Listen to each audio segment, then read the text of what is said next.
My name is Amelia, and for the first 28 years of my life, I believed my Aunt Carol was a saint.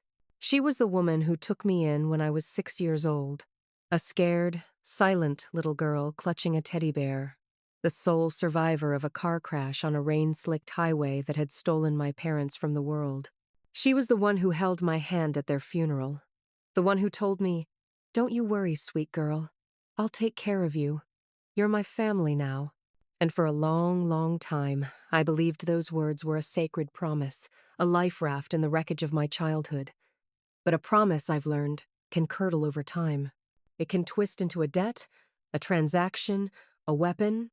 The moment that promise finally shattered happened 2 months ago, at what was supposed to be a joyous occasion. A family barbecue celebrating the launch of my own graphic design agency.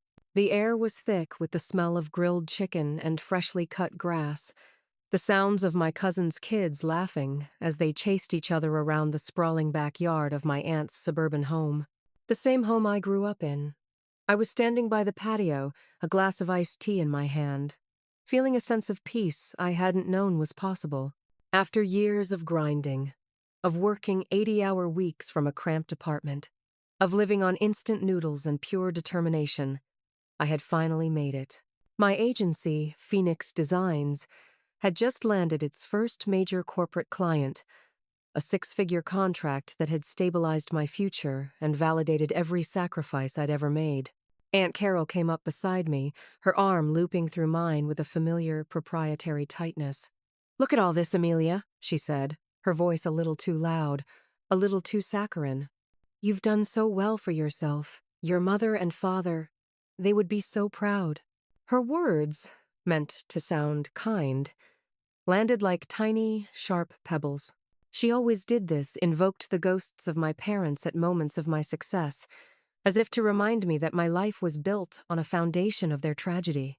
I just smiled, a practiced, non-committal expression I had perfected over 2 decades. "Thanks, Aunt Carol. It's been a lot of work." She squeezed my arm harder. "Oh, I know all about work, honey. I know all about sacrifice." There it was. The word that had been the background music of my entire life in her house. Sacrifice. She'd sacrificed her travel plans to raise me. She'd sacrificed a new kitchen to pay for my braces. She'd sacrificed her peace and quiet to deal with a grieving child. These were the stories I was raised on, the currency of my guilt, the debt I was taught I could never truly repay. The party wound down as the sun began to set, painting the sky in hues of orange and purple. The last of the family had gathered their things, and I was about to head out myself when Carol stopped me at the door. "Wait, Amelia. I need to talk to you about something important." In the kitchen, the tone was different now. The party hostess veneer had vanished, replaced by a steely seriousness that made the hairs on my arms stand up. In the kitchen, under the harsh fluorescent lights, the remnants of the party looked messy and sad. She didn't offer me a seat. She just leaned against the counter, her arms crossed, her face set in a mask of grim resolution. "Your new company," she began, "that big contract you got. It's a lot of money, isn't it?" I nodded slowly, a sense of dread coiling in my stomach. It's a good start. It's security." She scoffed, a short, bitter sound. "Security? That's nice. I've never had much of that, have I? Not since your parents died and I had to put my entire life on hold to raise someone else's child." The accusation, usually veiled in passive-aggressive sighs, was now laid bare, raw and ugly. "Aunt Carol," I started, my voice trembling slightly. "I am so grateful for everything you did for me. You know that. I wouldn't be where I am without you." "Gratitude doesn't pay the bills, Amelia," she snapped. "Gratitude didn't pay for the roof over your head for 12 years. It didn't pay for your food, your clothes, your college application fees. I did." I was speechless. This was a level of confrontation we had never approached before. I always tried to help out," I stammered, thinking of the summer jobs where I gave her half my paycheck, the way I'd paid for my own car, my own college tuition through scholarships and loans. "You think your little high school job paid for your upbringing?" She laughed. A truly unpleasant sound. "That was pocket money. I'm talking about the real cost. The cost of a life. The cost of my life. She pushed off the counter and took a step closer, her eyes boring into mine. I've been doing some math, thinking about what I gave up. Thinking about what it cost me, not just in money, but in opportunity. I figure with interest, you owe me. It's time to pay me back for raising you. I felt the blood drain from my face. The hum of the refrigerator seemed to roar in my ears. This couldn't be happening. This had to be some kind of twisted joke. Pay you back? I whispered. What are you talking about? She smiled then, a cold, triumphant little smile that didn't reach her eyes. It was the smile of someone who believed they held all the cards, who had been waiting for this exact moment for a very long time. I think $50,000 sounds fair, she said, her voice as calm and casual as if she were asking me to pass the salt. A small price to pay, really, for the life I gave you. That number, $50,000, just hung in the air between us, sucking all the oxygen out of the room. It wasn't just a request, it was a demand. A bill for 22 years of what I thought was love, now itemized and presented as a debt. In that single moment, the woman I knew as my savior, my second mother, transformed into a stranger, a creditor, and as I stood there, completely frozen, I had no idea that this single, greedy demand would trigger a chain of events that would unearth a 2-decade-old secret and drag us both into a battle I never could have imagined. A battle that would end in a courtroom, with a judge's final words leaving her utterly and completely speechless. If you've ever had a family member turn an act of kindness into a weapon, you know the kind of shock I was feeling. It's a betrayal that cuts deeper than anything else. Before I tell you what happened next, and how I fought back, please hit that like button and subscribe to the channel so you don't miss the rest of this insane story. Trust me, you're going to want to hear how this ends. For a long moment, the only sound in that sterile kitchen was the low, droning hum of the refrigerator and the frantic thumping of my own heart against my ribs. $50,000. The number echoed in the cavernous silence, feeling both absurdly large and insultingly specific. It wasn't a random figure plucked from the air. It was calculated. It was the price tag she had mentally affixed to my childhood. My mind was a whirlwind of confusion and hurt. I tried to find the Aunt Carol I knew in the woman standing before me, the one who baked my favorite cookies on my birthday, the one who taught me how to ride a bike, the one who held me when I had nightmares about the crash. But her face was hard. Her eyes narrowed with a resolve that felt ancient, as if this demand had been simmering under the surface for years, just waiting for the right moment to boil over. 50,000? I finally managed to say, my voice barely a whisper. You can't be serious. Her expression didn't soften. If anything, it hardened further. I've never been more serious in my life, Amelia. I'm not getting any younger. My retirement is non-existent because every spare penny I had went to you, to giving you the life your parents would have wanted. This isn't a punishment. It's just fairness. It's what's right. The word fairness struck me like a physical blow. What part of this was fair? I felt a surge of anger, hot and sharp, cutting through the initial shock. Fairness? You think it was fair that I lost my parents at 6? You think it's fair to put a price on taking in your orphaned niece? My voice was rising, gaining strength with every ounce of my indignation. I thought you did it because you loved me, because I was family. She had the audacity to look wounded, to place a hand over her heart as if I had been the one to betray her. Of course I love you, Amelia. This has nothing to do with love. This is about responsibility. Your parents left you with nothing, just a mountain of grief and responsibility that landed squarely on my shoulders. I took it on without complaint. I never once made you feel like a burden. The lie was so breathtaking, so utterly disconnected from the reality of my upbringing, that I almost laughed. Not feel like a burden? My entire childhood was an exercise in trying to be as small and unobtrusive as possible. It was tiptoeing around her moods. It was hearing her sigh heavily over the grocery bills. It was the constant, low-grade awareness that my very existence was an inconvenience. Her sacrifices were not quiet acts of love. They were loud pronouncements, stories she would tell at every family gathering, painting herself as a martyr and me as the perpetual cause of her hardship. That is not true. I said, my voice cold and level. You reminded me constantly of what a burden I was. Every school trip, every new pair of shoes, every single expense was met with a sigh and a story about what you had to give up for me. She waved a dismissive hand. Oh, you're being dramatic. You were a child. You don't understand the pressures of adulthood. I took a step forward, closing the distance between us. I was no longer the scared little girl she could manipulate with guilt. I was a 8-year-old woman who had built a life and a business from scratch. I understand pressure, Aunt Carol. I understand what it's like to work until 3 a.m. to meet a deadline so you can pay your rent.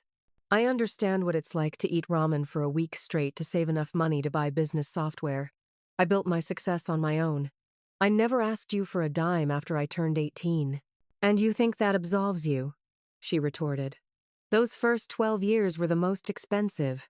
Do you have any idea what it costs to raise a child? The mortgage payments, the utility bills, the food, the clothes. It adds up. 50,000 is a bargain, frankly. The cold, transactional nature of her words finally severed the last thread of hope I had that this was some horrible misunderstanding. This was who she was. The kindness, the care. It had all been an investment, and now she was here to collect her return. No, I said, the word solid and final. No? She repeated, her eyes widening in disbelief, as if that was a possible answer she had never even considered. What do you mean, no? I mean, no, I repeated, feeling a strange calm settle over me. I will not give you $50,000. I will be grateful to you for the rest of my life for giving me a home when I had none. I will love you because you are my aunt, but I will not pay you for it. It was not a business arrangement. I turned to leave, my hands shaking but my resolve firm. I couldn't stay in that kitchen, in that house, for another second. Her voice, sharp as broken glass, stopped me at the doorway. You will regret this, Amelia. You think you're so independent now with your fancy company. You're nothing without me. I made you. And I swear to God, you will pay me what you owe me, one way or another. The drive back to my small, quiet apartment was a blur. My aunt's threat echoed in my head, a toxic counterpoint to the triumphant feelings I'd had just hours before. The beautiful celebration, the pride in my accomplishments, it had all been tainted, turned sour by her greed. When I walked into my apartment, the silence felt both comforting and oppressive. I sank onto my couch, the events of the evening replaying in my mind like a horror film. For hours, I just sat there in the dark, tracing the patterns of the streetlights on my ceiling.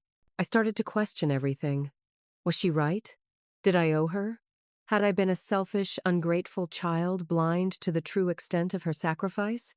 The guilt she had so expertly cultivated over the years was a deep-rooted weed, and it was wrapping its tendrils around my heart. Then, slowly, other memories began to surface. Not the ones she curated for her stories of martyrdom, but the real ones. I remembered being 14 and desperately wanting to go on a school band trip to Washington, D.C. It cost $300. She told me there was absolutely no money, that I was being selfish for even asking when she could barely afford the electric bill. So, I'd spent 3 months babysitting every weekend, mowing lawns, saving every single dollar until I had the money myself. I remembered the pride I felt handing her the cash, only for her to take it with a sigh and say, "Well, I guess I won't be able to fix the leaky faucet this month."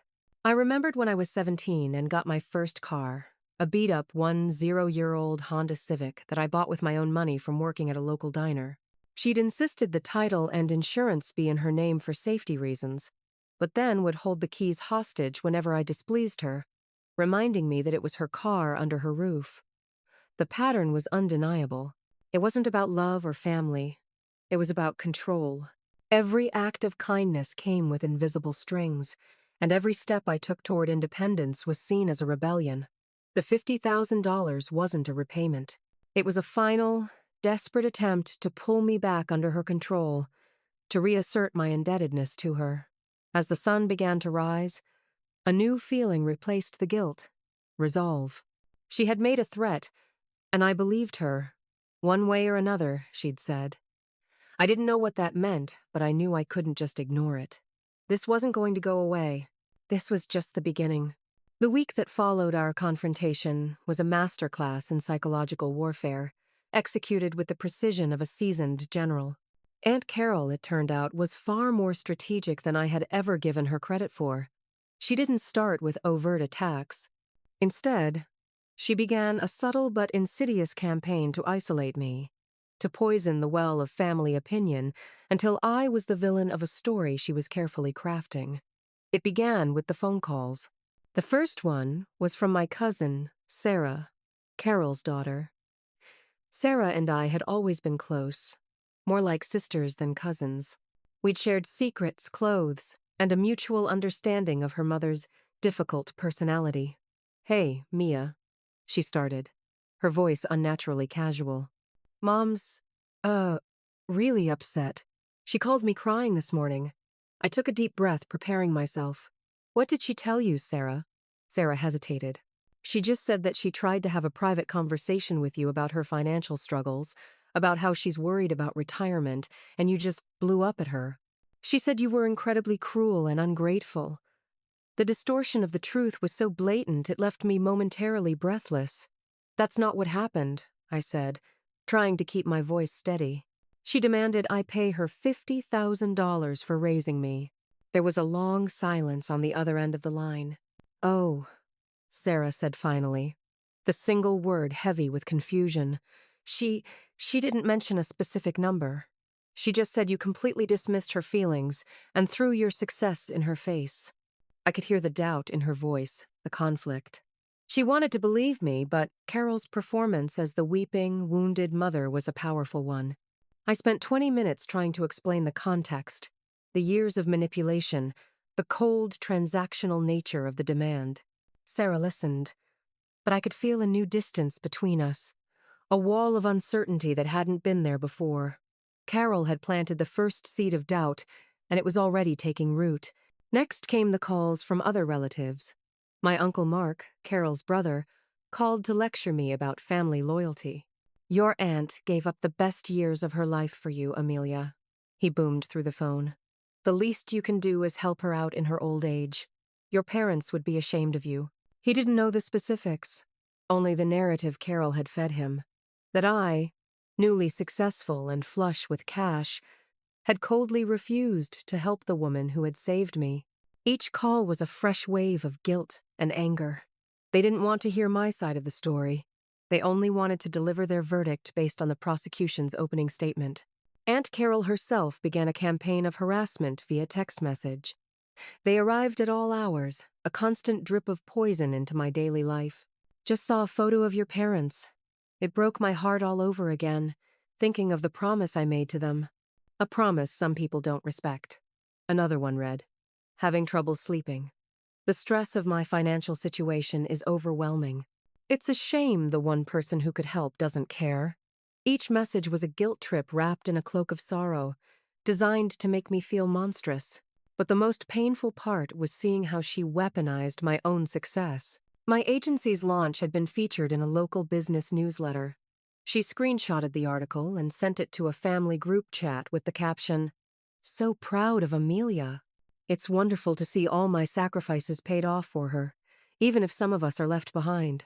The public performance of pride, undercut by the private insinuation of my selfishness, was pure, unadulterated manipulation. I felt like I was going crazy, trapped in a funhouse mirror version of my own life where every good thing I achieved was twisted into a weapon against me. I knew I couldn't let this continue. Ignoring it was clearly not an option. I decided I had to try, one last time, to reason with her. I called her and asked if we could meet for coffee on neutral ground. She agreed, her voice dripping with the weary resignation of a long-suffering martyr. We met at a small cafe halfway between our homes. She arrived 10 minutes late, dressed in clothes that were just a little too worn, her face pale and drawn. It was a costume, and she was playing the part of the destitute victim beautifully. "Thank you for meeting me," I began, determined to stay calm and rational. "I think there's been a huge misunderstanding, and I want to clear the air." She just sipped her water, her expression unreadable. "I am not going to give you $50,000, I stated clearly. But that doesn't mean I don't want to help you. If you're genuinely struggling, let's talk about it. Let's look at your finances together. Maybe I can help you create a budget. Or we can look at retirement plans. She cut me off with a bitter laugh. A budget? You want to help me with a budget? Amelia, you are missing the point entirely. This isn't about charity. This isn't about you benevolently helping your poor old aunt. This is about a debt. A moral obligation that you are refusing to honor. It's not a debt. It's a family relationship, I insisted, my voice rising in frustration. People at the next table glanced over. And family doesn't send invoices for love. Then maybe you don't know what family is, she shot back, her voice low and venomous. Maybe you're just like your father. He was always so proud, so sure he could do everything on his own. Look where it got him. The mention of my father, the cruel, unnecessary jab, was the final straw. All my carefully constructed composure crumbled. Don't you dare talk about him, I said, my voice shaking with rage. You have no right. I stood up, throwing a $10 bill on the table to cover our drinks. This conversation is over. Clearly, you're not interested in a solution. You're only interested in what you think you're owed. As I walked away, her voice followed me across the cafe, loud enough for everyone to hear. You're an ungrateful child, Amelia. You're running away from your responsibilities, just like you always do. The humiliation was profound. I got in my car and just drove, with no destination in mind, tears of anger and frustration streaming down my face. She had made it clear that there was no room for compromise. She didn't want my help. She wanted my money. And more than that, she wanted me to admit that I owed it to her. It was about submission. It was about power. And as I drove, her threat from that first night echoed in my ears. One way or another, I finally understood. She wasn't just going to use guilt and family pressure. She was going to find another way. I didn't know what it would be, but a cold knot of dread tightened in my gut. This was far from over. She was preparing for a different kind of battle, and I had a terrible feeling I was completely unprepared for what was coming next. The 2 weeks following the disastrous cafe meeting were strangely quiet. The barrage of texts from Aunt Carol stopped. The guilt-inducing phone calls from relatives ceased. The silence was unnerving, like the eerie calm before a storm. I tried to convince myself that maybe, just maybe, she had given up. Maybe my refusal had been so absolute that she finally realized she couldn't bully me into submission. I threw myself into my work, using the long hours and complex design projects as a shield against the anxiety that simmered just below the surface. Phoenix Designs was thriving, and the demands of my new clients were a welcome distraction. For a few blissful days, I almost managed to forget the ugliness that had transpired, to believe that I could simply move on. That illusion was shattered on a Tuesday afternoon. I came home from a client meeting to find a certified letter in my mailbox. It was a thick, cream-colored envelope, cold and impersonal, with a return address of a law firm I'd never heard of. Holloway, Crane and Associates. My hands trembled as I sliced it open with my house key. The paper inside was heavy, official. The words were dense with legal jargon, but the message was brutally clear. It was a formal letter of demand. It stated that Miss Carol Peters had retained their services to seek compensation for goods and services rendered in the unauthorized guardianship of a minor, Amelia Vance. It went on to detail, in cold, itemized fashion, the estimated costs of my upbringing: housing, food, clothing, miscellaneous educational expenses, and a line item that simply read, emotional labor and opportunity cost. The grand total at the bottom of the page was not $50,000. It was $55,500, a sum that now included preliminary legal fees. The letter concluded by stating that if I did not agree to a payment plan within 14 business days, their client would be forced to pursue all available legal remedies, including filing a civil suit. I read the letter 3 times, each time feeling a fresh wave of nausea. This was her next move. This was the other way. She was actually taking me to court. The absurdity of it was staggering. Suing her own niece for the cost of raising her? It sounded like something out of a twisted soap opera. not my actual life. But holding the heavy paper in my hands, seeing the embossed letterhead and the sharp, unforgiving print, I knew it was real. The letter was a declaration of war.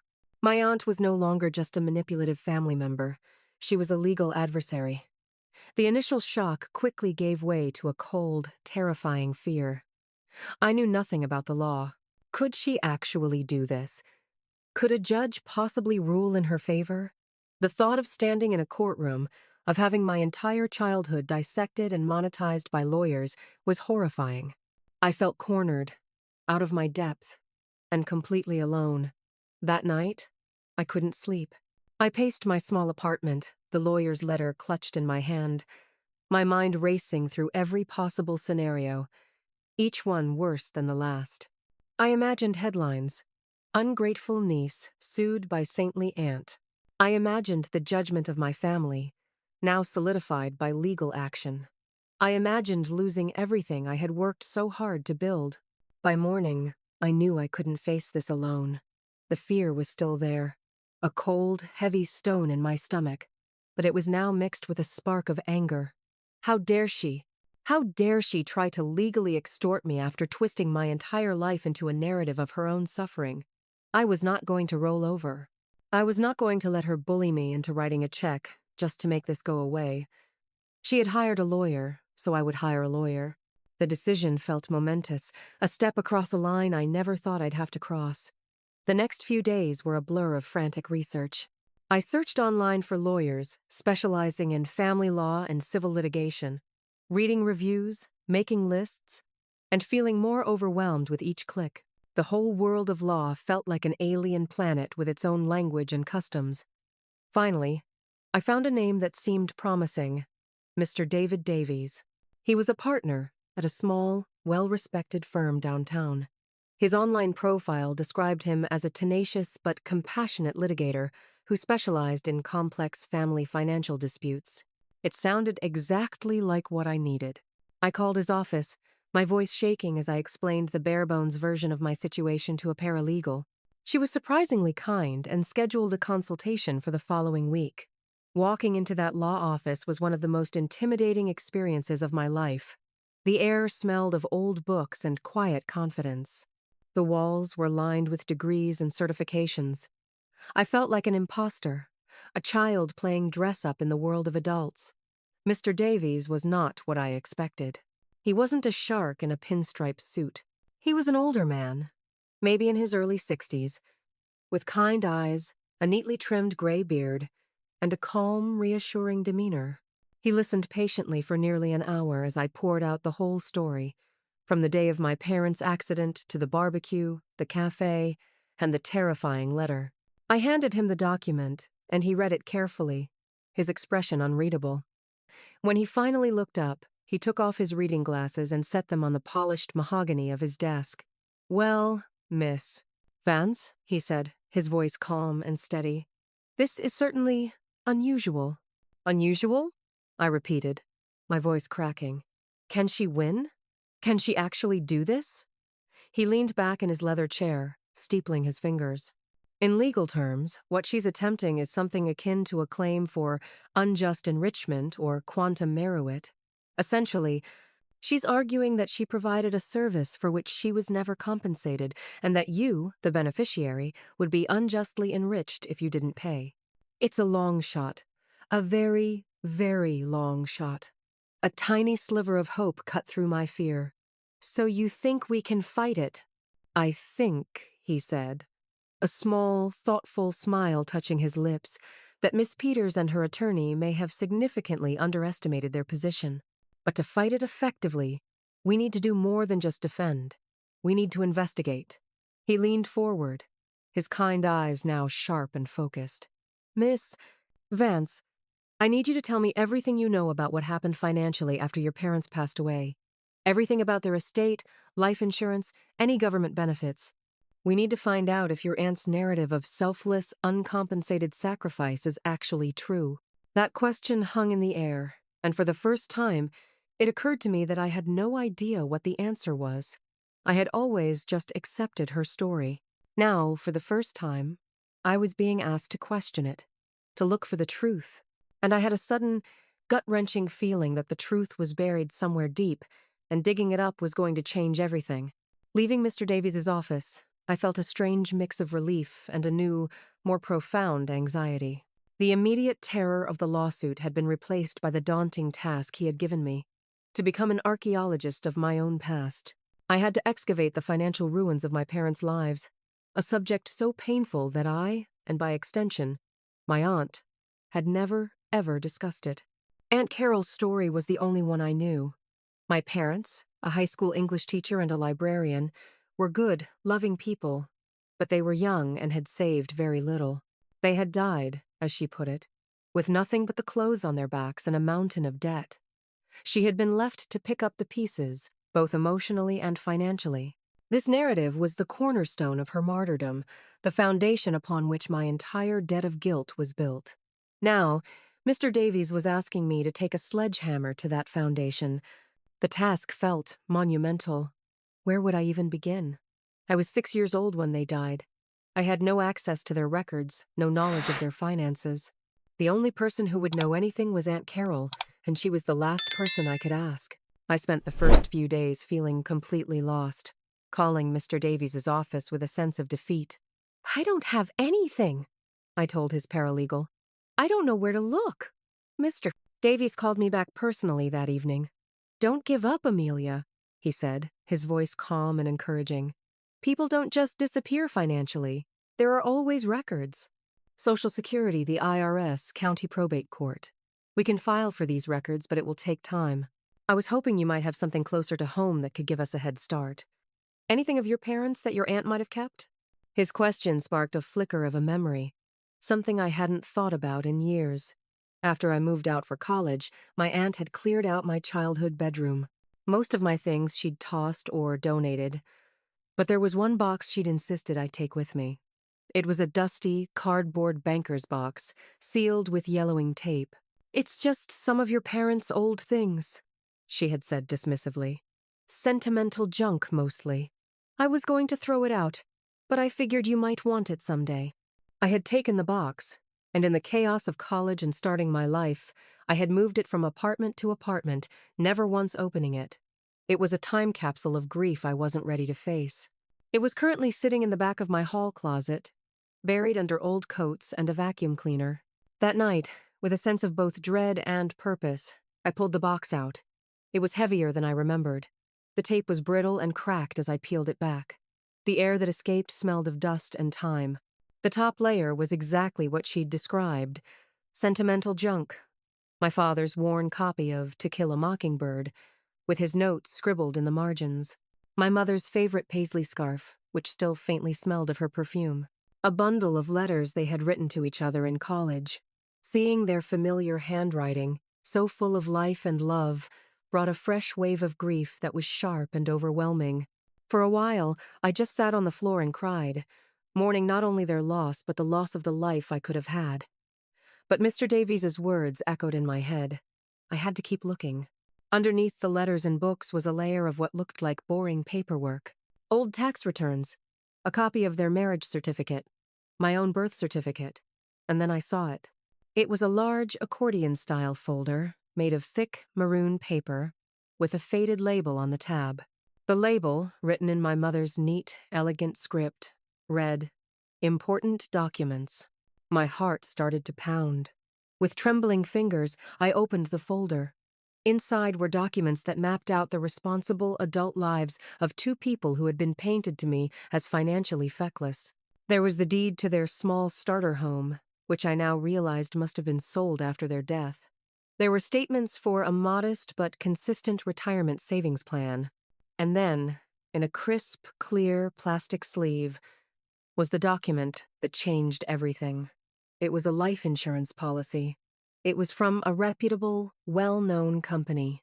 The policy was in my father's name, with my mother as the primary beneficiary. But listed as the contingent beneficiary, the person who would receive the funds if both parents were deceased, was one name: Amelia Vance. The policy was for $250,000. I stared at the number, at the zeros that seemed to swim before my eyes. $250,000. It was an astronomical sum, a fortune that was completely at odds with the story of my parents dying in debt. This money, this lifeline, had been left for me. It was meant to secure my future, to provide for my care, to ensure that I would never be a financial burden on anyone. A storm of questions erupted in my mind. What happened to this money? Did Aunt Carol know about it? Could she have collected it? The thought was so monstrous, so unthinkable, that I initially dismissed it. She couldn't have. She wouldn't have. She had complained about money for 22 years. She had painted herself as a pauper who had sacrificed everything for me. It was impossible for her to have hidden $250,000. I frantically dug deeper into the maroon folder. Tucked in a side pocket was another set of documents I didn't understand at first. They were from the Social Security Administration, dated about 6 months after the accident. They were award letters.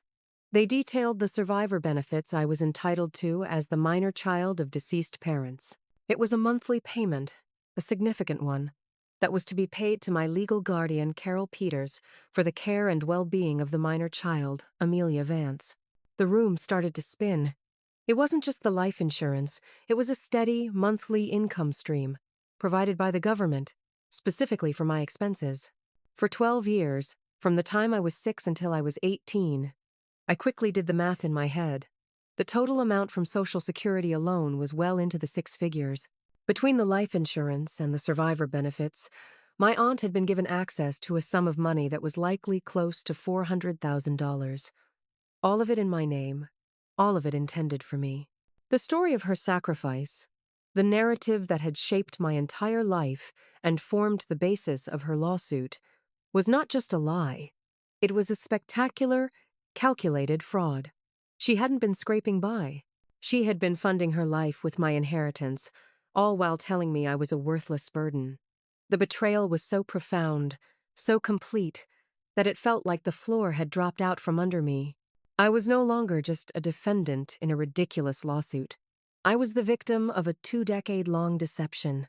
And with the evidence spread out on my living room floor, I finally had the proof. The next morning, I was at Mr. Davies's office before it even opened, the maroon folder clutched to my chest like a shield. I had barely slept, my mind a chaotic slideshow of my aunt's face. Her sighs over bills, her worn-out clothes, her tearful stories of sacrifice. Every memory was now cast in a new, sinister light. When Mr. Davies arrived, he took one look at my face and ushered me straight into his office, bypassing the usual pleasantries. "Amelia, what is it? What did you find?" I didn't speak. I just opened the accordion folder on his desk and laid out the documents one by one. The life insurance policy, the Social Security award letters, the deed to my parents' house. He put on his reading glasses and examined each document with a focused intensity. The only sound in the room was the soft rustle of paper. He spent a long time on the life insurance policy, reading every line of the fine print. Then he moved to the Social Security letters, his brow furrowed in concentration. Finally, he sat back in his chair, a low whistle escaping his lips. "My God," he said softly. This changes everything." "It's real, isn't it?" I asked, my voice hoarse. "This money existed. It wasn't just a story she told me?" "Oh, it's real, Amelia," he said, his voice now laced with a cold anger that mirrored my own. "And what your aunt has done is not just morally reprehensible, it borders on criminal. She had a fiduciary duty as your guardian to manage these funds for your benefit, to use them for your care, your education, your well-being, and to provide a full accounting of them to you when you came of age." "An accounting?" I laughed, a bitter, humorless sound. "The only accounting I ever got was a list of all the things I owed her for." Mr. Davies nodded grimly. "Exactly. Her lawsuit is not just baseless. It's an act of breathtaking hypocrisy. She's suing you for money that she very likely already received tenfold, and then misappropriated." He stood up and began to pace his office, his mind clearly working at a rapid pace. "Okay, this is our playbook. The first thing we need to do is verify the payouts. We'll subpoena the records from the insurance company and the Social Security Administration. We need confirmation that these funds were disbursed. And, more importantly, to whom they were dispersed. Then, we need to track the money. Track the money? I asked. How? We'll subpoena her bank records from that time, he explained. When a guardian receives funds like these for a minor, they are legally required to keep them in a separate account, often a trust or a guardianship account. They are not supposed to commingle those funds with their own. We need to see if she did that, and more importantly, we need to see where the money went. The process took several weeks that felt like an eternity. While the lawyers worked, I felt like I was living in a strange limbo, armed with a truth that I couldn't yet prove. Aunt Carol, unaware of what I had discovered, had ramped up her pressure campaign again, leaving voicemails telling me that her lawyer was very confident and that I should settle now to avoid public humiliation. Each message felt like another twist of the knife. Then, one afternoon, Mr. Davies called me. Amelia, can you come to the office? The records came in. When I arrived, the large conference table was covered in stacks of paper, bank statements, official checks, transaction histories. It was the financial anatomy of my childhood. Miss Davies walked me through it, piece by agonizing piece. The records confirmed everything. The insurance company had issued a check for $250,000 to Carol Peters as guardian for the minor, Amelia Vance, just 3 months after the accident. The Social Security Administration had direct deposited a check into an account in her name every month, without fail, for 12 years. But the most damning evidence was in her personal bank statements. There was no separate trust account. She had deposited the entire life insurance check directly into her own savings account. The government benefits were commingled with her own paycheck. My inheritance had become her personal slush fund, and the transaction histories told the story of how she had spent it. There was the $30,000 down payment on the very house I grew up in, a house she always claimed was bought with her life savings. There were the annual family vacations to Disney World, Hawaii, a cruise to the Caribbean trips I was sometimes brought on, but always with the heavy reminder that it was a huge expense she was shouldering for my benefit. There was the brand new SUV she bought 2 years after my parents died, the one she said was a necessity for a single woman raising a child. There were regular, significant withdrawals listed under personal expenses. Thousands upon thousands of dollars, bled out over a decade, while she was telling her 6, 7, 8-year-old niece that they were on the brink of poverty. The most galling discovery was the record of the sale of my parents' home. It had sold for a modest, but not insignificant amount. That money, too, had vanished into her accounts. There was no debt. There was no financial ruin. There was only a windfall, a tragic, horrible windfall that she had systematically plundered while crafting a narrative of her own sainthood. Seeing it all laid out in black and white, the deposits, the withdrawals, the lies, was profoundly disorienting. It felt as if the very ground beneath my feet was unstable. The woman who had raised me was a stranger, a thief who had stolen not just my money, but my history. She had robbed me of the truth of my parents' love and foresight. They hadn't left me destitute. They had provided for me. They had done everything right, and she had erased it all, replacing their legacy with her own fiction. So what now? I asked Mr. Davies, my voice quiet, drained of all emotion. Do we show this to her? Does she drop the lawsuit? Mr. Davies looked at me, his expression a mixture of sympathy and steely resolve. Oh, we're past that, Amelia, he said. Your aunt has committed, at minimum, a profound breach of fiduciary duty, and very possibly fraud and embezzlement. She didn't just file a frivolous lawsuit. She filed it based on a foundation of lies to cover up her own theft. We're not just going to ask her to drop the suit. We're going to file a countersuit. He paused, letting the weight of his words sink in. We are going to demand a full accounting of every single penny she received in your name, and we're going to demand that she pay it all back, with interest. The decision to file a countersuit felt like stepping off a cliff. Up until that point, I had been on the defensive, reacting to my aunt's aggression. Now, with Mr. Davies's guidance, I was going on the attack. It was a terrifying but liberating shift. We were no longer just trying to disprove her claim. We were building a case to expose her deception. The first step was a formal legal response to her lawyer, Mr. Holloway. Mr.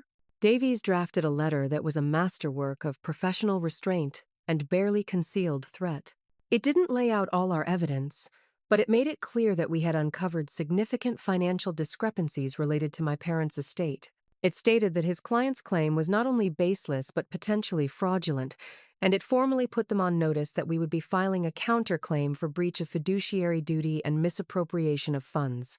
Mr.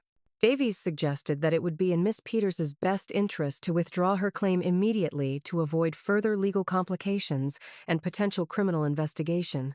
We sent the letter and waited. I harbored a small, naive hope that upon seeing our response, my aunt would be terrified into backing down. I imagined her and her lawyer realizing they had been caught and quietly dropping the whole thing to avoid further scrutiny. I had, once again, underestimated her arrogance and her commitment to her own fictional narrative. Her lawyer's response came a week later. It was short, dismissive, and dripping with condescension. Mr. Holloway wrote that his client vehemently denies any and all allegations of financial impropriety, and that our vague and unsubstantiated threats were nothing more than a desperate attempt to intimidate a grieving woman who sacrificed everything for her family. He concluded by stating that they looked forward to seeing us in court, where his client's good name would be vindicated. "She's doubling down," I said to Mr. Davies over the phone, a sense of disbelief coloring my voice. "She's actually going to go through with this, even knowing what we might have. Some people, Mr. Davies said calmly, are so deeply invested in their own lies that they can no longer distinguish them from the truth. Your aunt has been playing the martyr for so long, she likely believes it herself. She thinks we're bluffing. It's time to show her that we are not." With that, we officially filed the countersuit. The legal machinery began to grind forward, pulling us into a world of depositions, discovery, and motions. The next major step was the deposition. This was a pre-trial questioning session where each side's lawyers get to question the opposing party under oath. My aunt's deposition was first. We met in a sterile conference room at a neutral law office. The air was thick with tension. Aunt Carol sat across the long table from me, flanked by her lawyer, Mr. Holloway. She refused to make eye contact, staring straight ahead with an expression of profound injury, as if she were the one being unjustly persecuted. Mr. Davies was calm, methodical, and relentless. He began with simple questions, establishing the timeline of events. Then, he moved to her financial situation. "Miss Peters," he asked, his voice even, "could you describe your financial state in the years immediately following your brother's death?" She launched into the performance I knew so well, her voice thick with emotion. "It was a struggle," she said, dabbing at her dry eyes with a tissue. "A terrible struggle. I was a single woman on a modest salary, and suddenly I had another mouth to feed. We scraped by. There were nights I went to bed hungry so Amelia could eat. I put off repairs on the house. I drove an old car. Everything went to that child." She went on like this for nearly an hour, spinning her tale of woe and sacrifice, while a court reporter dutifully transcribed every word. Mr. Holloway nodded along, a smug look on his face. They thought they were winning. Then, Mr. Davies changed his line of questioning. "Miss Peters, were you aware that your brother had a life insurance policy?" Her eyes flickered with something surprise, fear, but she recovered quickly. I think there was a small policy. A few $1,000s, perhaps. It barely covered the funeral expenses. A blatant lie, delivered under oath. "A few $1,000s, Mr. Davies repeated, making a note. "And were you aware of any Social Security benefits available to Amelia?" "I believe there were some small payments, yes," she said dismissively. "It helped with groceries, but it was hardly enough to cover the real costs." Lie number 2. Mr. Davies paused, letting the silence hang in the air. Then he slid a document across the table. It was a copy of the check from the insurance company. "Miss Peters," he said quietly, "can you identify this document?" She stared at the paper, the color draining from her face. She saw the amount. $250,000. She saw her own name on the payee line. She was trapped. I don't recall this specific document," she stammered. "It was a long time ago. a very traumatic time. Mr. Holloway started to object, but Mr. Davies was already sliding another set of papers across the table. "Perhaps these will refresh your memory," he said. "These are the Social Security Award letters and the corresponding bank statements showing monthly deposits of over $1,200 for a period of 12 years. Can you explain why you described these significant sums as a few $1,000s and small payments?" The room was silent. Carol stared at the papers, her carefully constructed facade crumbling before our eyes. She looked at her lawyer, who seemed just as shocked as she was. It was clear she had lied to him, too. She opened her mouth, then closed it. She had no answer. For the next 2 hours, Mr. Davies walked her through the evidence: the commingled funds, the down payment on the house, the vacations, the SUV. With each document, her lies became more transparent, her denials weaker. By the end of it, she was a wreck, contradicting herself, claiming she couldn't remember, and throwing desperate, angry glares in my direction. The deposition was a turning point. We had exposed her lies under oath. Her lawyer, Mr. Holloway, looked deeply shaken. After it was over, he approached Mr. Davies in the hallway. "We may be willing to discuss a settlement," he said, his previous arrogance gone. But Mr. Davies shook his head. "Your client perjured herself multiple times today after filing a fraudulent claim against my client. We are past the point of a quiet settlement. We'll see you in court." The date was set for 3 months later. Those 3 months were a new kind of hell. The family was now irrevocably split. My cousin Sarah called me, horrified. "Mia, I am so sorry. I had no idea. Mom never told me about any of that money." Others, however, dug in their heels, choosing to believe Carol's new narrative, that I was a vindictive monster, twisting the facts to destroy the woman who raised me. The stress was immense, but for the first time, I felt a sense of clarity. This was no longer just about the money. It was about the truth. It was about reclaiming my own story and the legacy of my parents, and I was ready to see it through to the end, no matter the cost. The morning of the court date, I woke before dawn, my stomach a tight knot of nerves. The past few months had been a relentless emotional gauntlet, but today was the day it would all culminate. I chose my outfit with deliberate care. A simple, professional navy blue suit. I didn't want to look flashy or overly successful, nor did I want to look like a victim. I just wanted to look like myself, a woman who was there to calmly and honestly tell the truth. The courthouse was an imposing granite building, its halls echoing with the quiet, serious business of the law. As we walked into the designated courtroom, I saw that my aunt was already there, sitting with her lawyer at the plaintiff's table. She was dressed entirely in black, a single strand of pearls at her throat, a black veil partially obscuring her face. She looked like a grieving widow, a calculated, theatrical choice designed to elicit sympathy. The jury box was empty. This was a bench trial, meaning the judge alone would hear the evidence and render a verdict. This, Mr. Davies had explained, was to our advantage. A judge would be less susceptible to emotional theatrics and more focused on the hard evidence. The judge entered, a stern-looking woman in her late 50s, named Judge Eleanor Cowan. Her reputation preceded her. She was known for being sharp, no nonsense, and having an almost supernatural ability to see through deception. The proceedings began.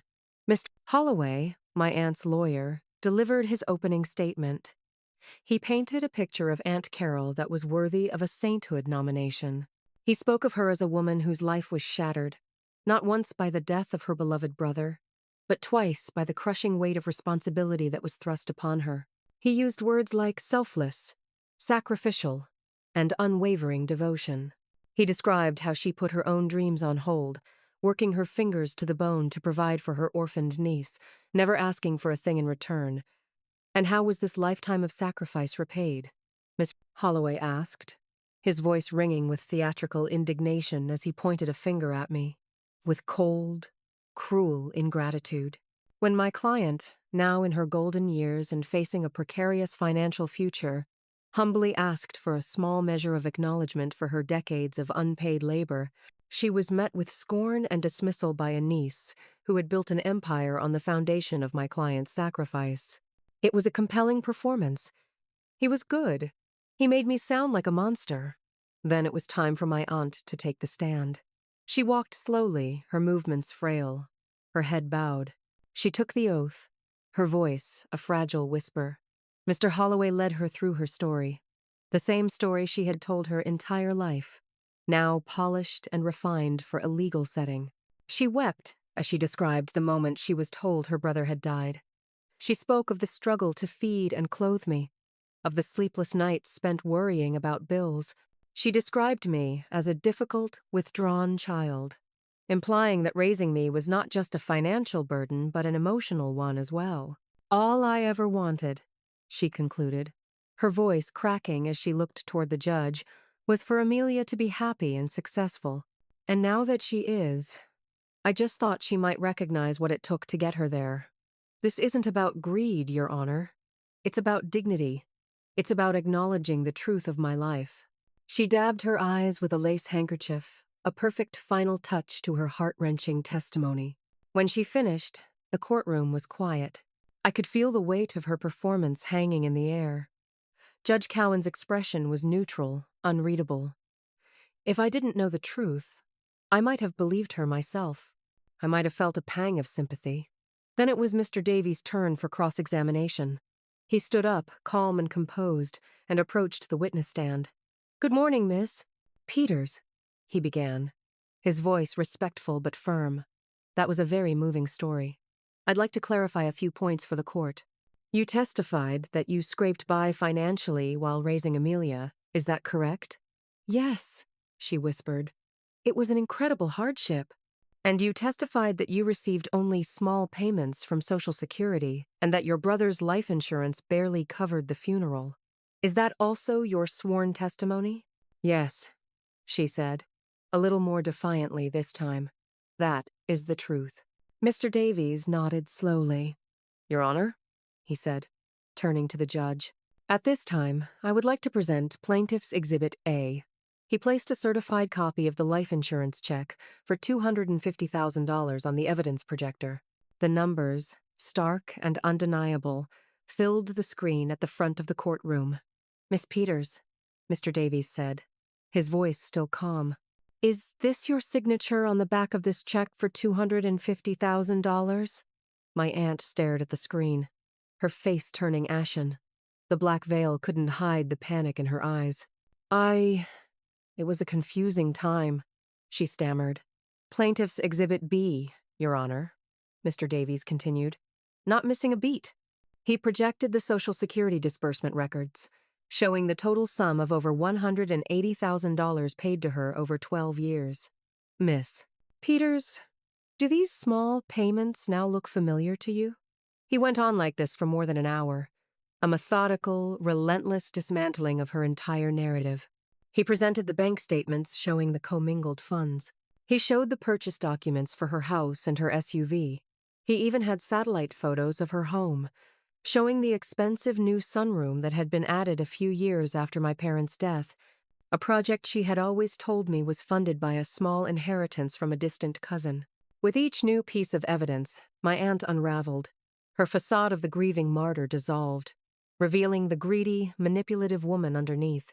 Her answers became clipped, evasive. "I don't recall. It was a long time ago.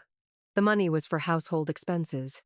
Her lawyer, Mr. Holloway, looked increasingly uncomfortable, objecting feebly, only to be overruled by Judge Cowan each time. The atmosphere in the courtroom had shifted entirely. The initial sympathy for my aunt had evaporated, replaced by a palpable sense of shock and disgust. She had not only lied to her family, she had lied to the court, under oath. The plaintiff's case, which had started with such dramatic flair, was now in ruins, utterly destroyed by the simple, irrefutable weight of the truth.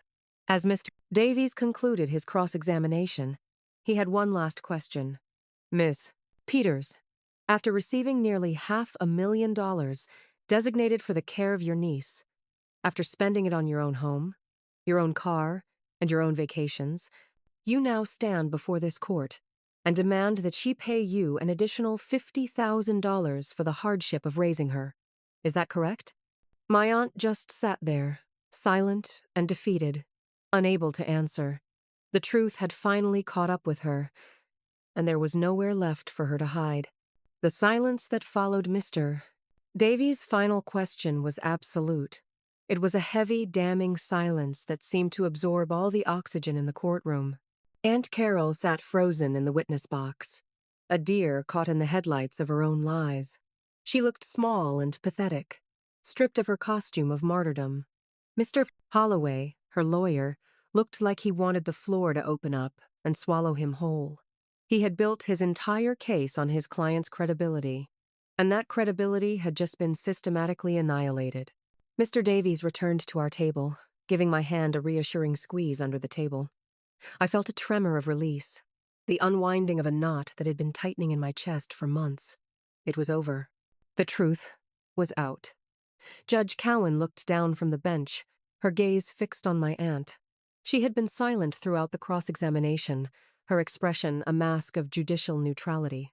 But now, as she spoke, her voice was filled with a cold, controlled fury that was more terrifying than any shouting could have been. "Miss Peters," she began, her voice cutting through the silence like a scalpel. "I have been a judge for 18 years. I have seen a great deal of human folly in this courtroom. I have seen greed. I have seen bitterness. And I have seen breathtaking entitlement. But I can honestly say, I have rarely seen a display of such profound and calculated avarice combined with such a shocking level of hypocrisy as I have seen from you today." My aunt flinched as if she'd been struck. Judge Cowan continued, her eyes never leaving Carol's face. "You came into this court presenting yourself as a victim, a selfless woman who sacrificed everything for her orphaned niece. You wept on the stand. You spoke of your hardship. You sued this young woman, a woman who has clearly overcome a tragic childhood to build a successful life for herself for a debt you invented, a debt you claimed was owed for your love and care." She paused, letting the words hang in the air. "But the evidence shows a very different story, doesn't it, Miss Peters? The evidence shows that you were the beneficiary of a tragedy. The evidence shows that your deceased brother and his wife, in their wisdom and love for their daughter, had made ample provision for her future. They provided her with a safety net of nearly $500,000. They did everything a loving parent could do to ensure their child would never be a burden to anyone." The judge picked up a stack of papers, our evidence. "And what did you do with that sacred trust, Miss Peters? You treated it like a lottery win. You plundered your niece's inheritance. You used it to buy your house, your car, your vacations. You funded your life with her money for over a decade, all the while poisoning her mind with a narrative of your own fictional sacrifice. You didn't just steal her money, you stole her parents' legacy. You stole her peace of mind. You built a prison of guilt around this child and have tried to keep her in it for her entire life." Every word was a hammer blow. The judge's voice, though never raised, filled every corner of the room. "And then," she said, her voice dropping to an almost incredulous whisper, "after all that, after taking everything that was meant for her, you had the unmitigated gall to come into a court of law and demand more." She shook her head slowly, a look of utter disgust on her face. "You claim she owes you $50,000 for raising her. Ma'am, the evidence presented today suggests that it is you who owes her a debt that is not just financial but moral, a debt so profound, I doubt you could ever truly repay it." Judge Cowan looked from my aunt to me, and for the first time, her expression softened with something that looked like sympathy. Then she turned her steely gaze back to Carol. "Therefore, let me make my ruling perfectly clear. On the plaintiff's claim, the case of Peters versus Vance, this claim is not only dismissed, it is dismissed with extreme prejudice, meaning it can never be filed again. It is a frivolous, vexatious, and frankly offensive abuse of the legal process. The plaintiff's request for $50,000 is denied in its entirety." My aunt slumped in her chair, a broken woman. But the judge wasn't finished. "On the defendant's counterclaim, the case of Vance versus Peters, I find overwhelmingly in favor of the defendant, Miss Amelia Vance. I am ordering you, Miss Peters, to provide a full and complete forensic accounting of every dollar you received in trust for your niece, from both the life insurance policy and the Social Security Administration. Furthermore, based on the egregious breach of your fiduciary duty and the clear evidence of misappropriation for personal enrichment, I am ordering you to repay every single dollar that was not directly and provably spent on the child's essential needs. Mr. Holloway shot to his feet. Your Honor, my client doesn't have that kind of money. It would bankrupt her. Judge Cowan glared at him. Perhaps she should have considered that before she spent her niece's inheritance and then sued her for more. That is not the court's problem. That is the consequence of her actions. She looked back at my aunt, her final words delivered with chilling finality. You came in here demanding $50,000 for raising your niece.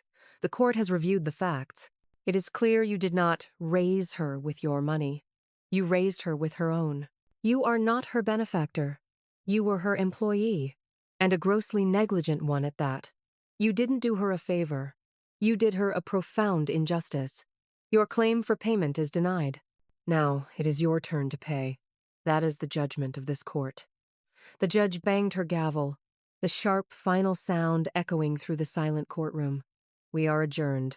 In that moment, as my aunt sat there, utterly and completely speechless, I felt the weight of 22 years of guilt, obligation, and deceit lift from my shoulders.